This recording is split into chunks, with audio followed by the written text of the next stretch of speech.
Hey, good morning. Meteorologist Scott here with your tropics outlook and discussion for July 2nd, 2021. Make sure to subscribe to my YouTube channel and comment any questions that you may have in the video below. All eyes this morning on Hurricane Elsa now in the eastern part of the Caribbean. The system underwent some pretty rapid intensification overnight last night, going from a minimal tropical storm with max sustained winds late yesterday of only 45 miles per hour. Now the system much stronger, as evidenced by the wind gusts that were measured in Barbados in the Lesser Antilles chain, and our first hurricane hunter reconnaissance mission that went and investigated this system earlier this morning, finding evidence now of our first hurricane of the Atlantic season. Typically, if you were wondering, the average date for the first hurricane of the Atlantic season is in mid-August. It is July 2nd, so again, running well earlier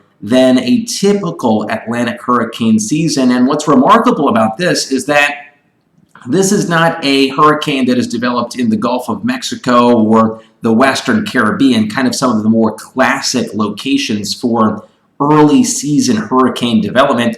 This is in the Eastern Caribbean, which is typically what we call a hurricane graveyard in the early part of the Atlantic season, because typically in the Eastern Caribbean, you've got high wind shear. But that's not the case with this system. It's in a pretty ripe environment for some continued organization and strengthening over the next couple of days as it moves quickly to the west-northwest. So here's a look at the system this morning, moving over the island of Barbados and the Lesser Antilles chain, where they've really gotten hammered over the past 8 hours or so as the system organized on its passage through the island chain. So again, it's moving into the Eastern Caribbean.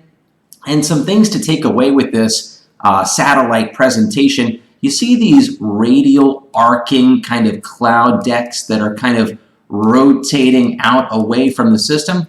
We call that outflow, or kind of the ventilation of the system. And what that indicates is a fairly low wind shear environment. And around the center, you can see these kind of constructive rain bands that are spiraling around the center. And earlier, again, we had an 86 mile per hour wind gust over the island of Barbados. So this is an intensifying system, still a minimal hurricane with max sustained winds of 75 miles per hour. But ahead of it, still looking at a pretty decent environment, although there is a little bit of speed shear that is occurring with this. And the reason I say speed shear is that our system is still moving over 20 miles per hour towards the west-northwest. So with that, you do get a little bit of incipient shear that kind of hampers the system because of that quick east to west forward motion that we're getting with the trade winds that are very quick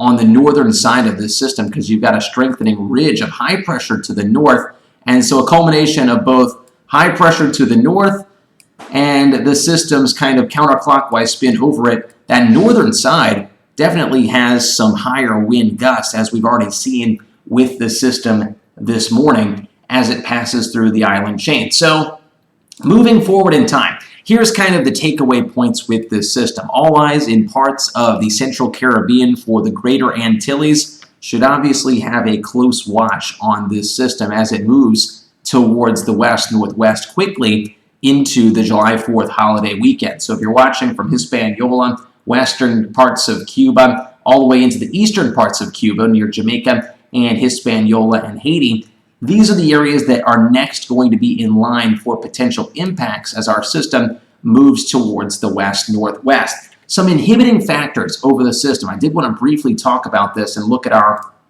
water vapor imagery here. You can see there is some dry air on the north and western sides of this system, but it's really not getting ingested very much. Notice this darker shading of black off towards the north and east. And also right ahead of the system, there's a little bit of evidence of dry air north of the system. But because of the system's outflow, you can see here's the center right about here, this outflow channel that is set up around the system is helping to insulate it from the dry air that is around it. So really not seeing that dry air zap the inner core or really get ingested into the system. And for that reason, it appears that it's not really a limiting factor or a detrimental factor, at least in any form or fashion. And wind shear, again, at about 20 knots due to the quick forward pace of the system. Let's talk about the latest National Hurricane Center track. We're going to get a new track here coming up at the 10 a.m. advisory Eastern time. So we will have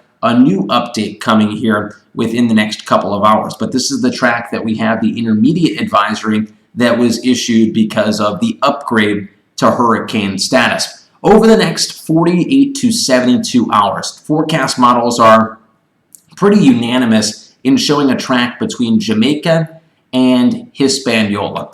The big pivotal factor with this, and a big kind of question mark with regards to this forecast, is number one, how strong does the system get in this region of the Eastern Caribbean, and also how much land interaction does it have with these very mountainous terrains that we have in eastern parts of Cuba, Jamaica, Hispaniola, and Haiti. Those are kind of the big question marks because, again, more land interaction would reduce the strength of the system and limit the ability for it to organize on a path that eventually brings this in the crosshairs of the continental United States, and in particular Florida, by early next week. So that's going to be a big question mark here. A track between Jamaica and Hispaniola obviously would result in less weakening, less land interaction of that inner core not being disrupted from the mountainous terrain. Not only that, but in between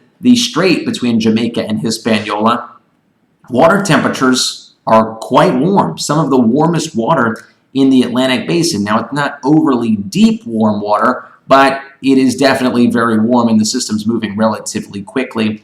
Still in this region, notice the water temperatures 28 to 29 degrees Celsius, temperatures in the low to the mid 80s for water temperatures, even some upper 80s sprinkled in there. So very warm, juicy water that if the system avoids land interaction or significant land interaction, there is definitely some wiggle room for additional intensification on that track towards the west-northwest. All right, let's go look at some of the forecast model data. I did want to kind of break this down and kind of talk about the longer range track for this system. So let's take a look at the latest GFS forecast model. The reason that I'm going to focus in on the GFS forecast model today is that this has done a remarkable job overall with the past couple of systems in the Atlantic Basin. It has outpaced the European model, and I think some of you that are probably watching this video say, we trust the European model. And certainly in seasons past, the European did a really fantastic job. It has not done a fantastic job with a lot of systems both last year in the 2020 hurricane season and for the start of the 2021 hurricane season. It has done a pretty pitiful job with the analysis of Elsa. Until about 2 days ago, it didn't even show Elsa developing at all. So I'm going to take a moment and kind of break down the GFS forecast model, the American-based forecast model. And what we're looking at here is a geopotential height map. It shows areas of atmospheric high pressure and atmospheric low pressure. High pressure is in red, so I'll draw that here. Big area of high pressure, the Bermuda Ridge, is north of the system. That is steering our disturbance with clockwise flow around high pressure. That is steering Elsa, currently near Barbados. I'll circle that here in black. That is steering it off towards the west-northwest, like so. And with time, this high-pressure system is kind of going to follow our disturbance, at least for the next 48 to 72 hours, with those implications, obviously, to Hispaniola, Haiti, Cuba, and Jamaica. As we go into, though, the latter part of this weekend, watch what starts to happen. I want you to focus in on this feature. See this dip in the jet stream over towards the north and east? That's what we call a trough of low pressure that is positioned over the eastern seaboard. That's going to actually bring some cooler, less humid air to parts of the northeast for the July 4th holiday weekend. But what's critical about that feature, areas of low pressure, like Elsa down south, often can feel these areas of low pressure, these dips in the jet stream, and they want to be pulled poleward towards those areas of low pressure. It's the path of least resistance, and The question mark here, however, is this high pressure system. This is still the dominating influence for our tropical system. So as I go forward in time, watch what starts to happen. We'll stop the clock here on Sunday. On Sunday, here's Elsa, currently located somewhere in the vicinity, pretty close in proximity, according to the GFS forecast model, of Jamaica, right through here as a hurricane. And again, here's our high pressure. You can still kind of see that nose of high pressure to the north of our system. And this dip in the jet stream has kind of broken off. You kind of have a broken trough that has a piece of that upper level trough or that weakness over the Gulf of Mexico. And the core of the trough, notice these tighter gradient lines to the north, the tighter height lines, the core of that trough is starting to lift north. And you're kind of getting an alleyway.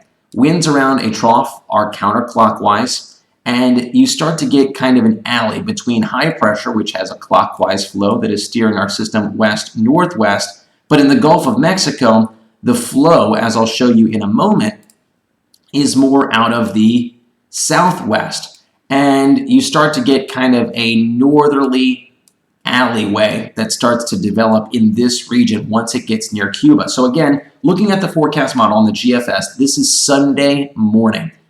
Area of low pressure, Elsa near Jamaica. Watch what starts to happen as I advance this forward in time. By the time we get to Monday and into early Tuesday, we'll go back here. Midday Monday. On midday Monday, you still have that trough axis, albeit fairly weak, over the western part of the Gulf of Mexico. You see it here, that area of blue? That has the winds out of the south and west over the Gulf of Mexico. Our trough has pretty much diminished over the eastern seaboard, and our high is still there east of the system. So what you have is a more gradual alleyway that starts to develop here. And again, the National Hurricane Center tracks somewhat like this.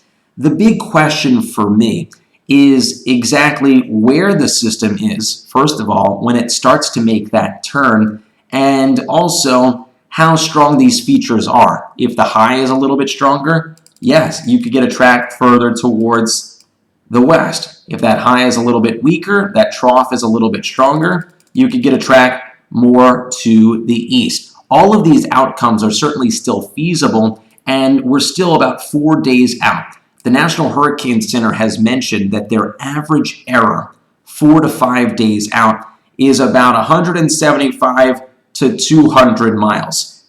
That's a very large array of kind of lack of confidence or lack of preciseness that comes with a forecast 4 days out from what may happen. So again, a system over the east central part of the Gulf of Mexico or off the coast of Florida near the Bahamas is a pretty big difference, and that range of over 200 miles is certainly within the realm of possibility. So looking at the GFS ensemble models, you can see that wide array, again, of possibilities between eastern Gulf of Mexico and in the Bahamas on Tuesday. So there's that kind of track, if you will, on the GFS ensemble data.